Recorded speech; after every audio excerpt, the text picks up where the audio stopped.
And I was wondering if you could tell me about Sidney Pollack.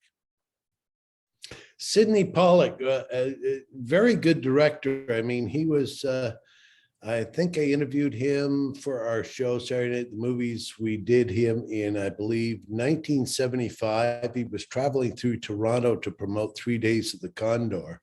Yeah. And we wanted to catch up to him. I mean, incredibly articulate,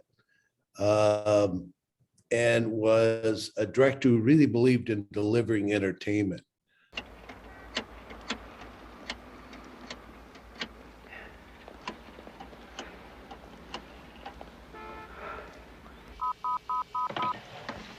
This is the Major. This is Condor. Stand by, Condor. Routing you to New York Center. Condor 1-1, Mr. Higgins. Hello, Condor. Who is this? Deputy Director Higgins, New York Center. I'm controlling now, Condor. Where are you? How come I need a code name and you don't? Where are you, Turner? Here. You all right? Are you insane? Everybody's dead. Take it easy. Just take it easy and we'll bring you home. Now, here's how we'll do it. Do you know the Ansonia Hotel? Broadway and 71st. Broadway and 73rd. There's an alley behind the hotel. 1 hour from now at exactly 15:30, I want you to enter that alley from the 73rd Street side. Will you be there? The head of your department just came here from D.C. He's going to bring you home. I've never met him. Don't worry. He's studying your photos now. Turner? Turner! I don't know you either. We'll meet. He'll be carrying a Wall Street Journal in his left hand. There were two guys at my house. What were you doing there? You were told not to go there. I was homesick. Who were they? They were ours. What were they doing in my house? I'm not going in any alley with you or anybody, and fuck the Wall Street Journal. Turner, it's been a long, bad day. You've been under... You're damn right I've been under.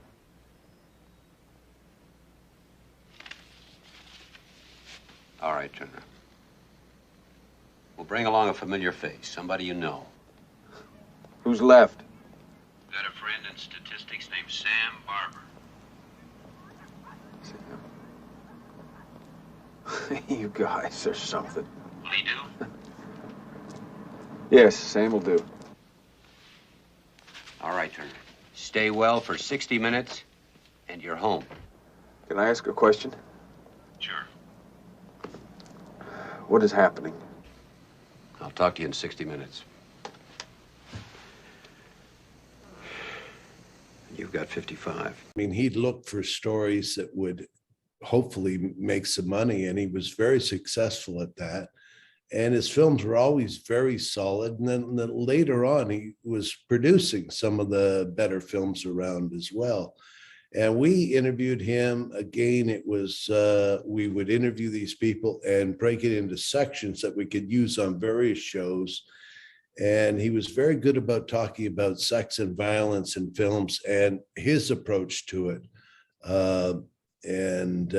He was just an excellent interview. I really quite liked him. I thought he was one of the more intelligent people we talked to.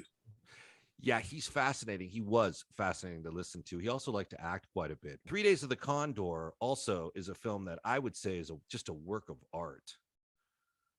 Yeah, and very entertaining. I saw it not all that long ago, and quite liked it. I didn't remember it that much from the time, but when I saw it just recently, I said, boy, this film really holds up. And I think most of his films do. You know, you have substantial skill as a director yourself. Did you take anything away from your interface with Pollack that, you know, may have struck you as some sort of, now that's a tool for the toolbox? Or is there something about Pollack that may have stayed with you?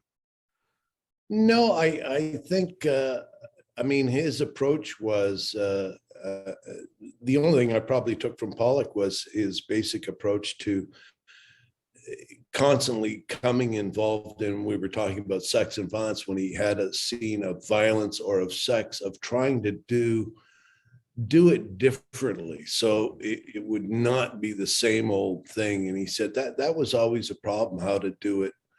I don't think he used the word gracefully, but I mean, to put a certain style onto it that wouldn't be distasteful and would be stylish. I think that's something I took from him. Hank Garrett, who played the mailman assassin in 3 Days of the Condor, came on this show and told us that he saw Robert Evans, who was running the studio Paramount at the time, only on the set once. And I have to think, wow, what a wonderful operation that must have been to have the head of the studio only show up for a set visit one time. Yeah, Evans was known to, when he made a decision. Now you may get other stories. I think Coppola had a lot of interference because they almost fired him off of The Godfather early on. But Evans was very supportive of his directors. Directors can find some political insulation with the actor that they align themselves with. And in the case of Pollack, it was definitely Redford. Oh, yeah. And Jeremiah Johnson, which, again, Peckinpah comes into our conversation because Milius, who wrote Jeremiah Johnson, told me Peckinpah was the original director on that, but he was fired by lunch because he didn't get along with Redford. And he was fired so quickly that the art department didn't even know. And, and of course, Pollack steps in. Jeremiah Johnson, beautiful film. The Way We Were, work of art. Castle Keep, of course, we've already touched on, one of our favorites. That doesn't have Redford in it, but Out of Africa, which he won an Oscar for that one. And right. And that movie is intriguing, except when they're holding hands in the biplane. The science just wasn't there yet, I think, when they shot that. But it's still a great movie. I think it's one I recommend people see. And then, of course, 3 Days of the Condor, based on the book 7 Days of the Condor, which I love. Pollack told a great story, though. According to Leon Vitali, who was Kubrick's assistant for like 30 years. Vitali, who's done the show a number of times, said, we were shooting Eyes Wide Shut. Harvey Keitel drops out because the schedule is dragging on. Pollack is his replacement. Pollack loved to act, excuse me. Yeah. He turns up, and he's good. He was very good in a lot of these movies.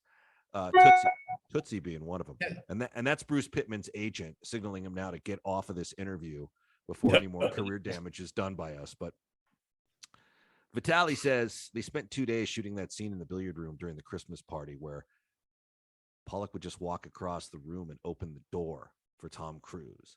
Yes. And 2 takes, 3 takes, 10 takes, 20 takes, 200. At the end of the second day, Pollack goes, hey, Stanley, we've been doing this for 2 days. You got it 200 and something times. Don't you think we're done here? Don't you think you got this? And Stanley's response is, I know, Sidney, but don't you want to do it right? Right. You want to how do you argue with that? Like, how do you you can't argue with that. It's Stanley Kubrick telling you you haven't done it right yet.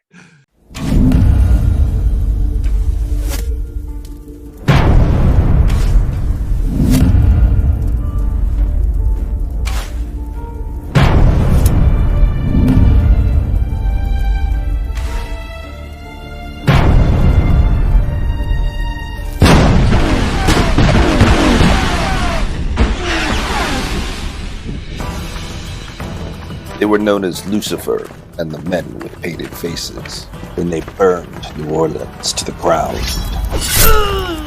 And when they sacked Panama, I knew that my road to redemption would be paved with tombstones. And by the time they brought the apocalypse to West Africa and the Indian Ocean, I would come to know 2 words with biblical significance. No quarter. No quarter. Kill All Masters. Rated R. Coming soon. Available on all platforms. Visit noquarterkillallmasters.com.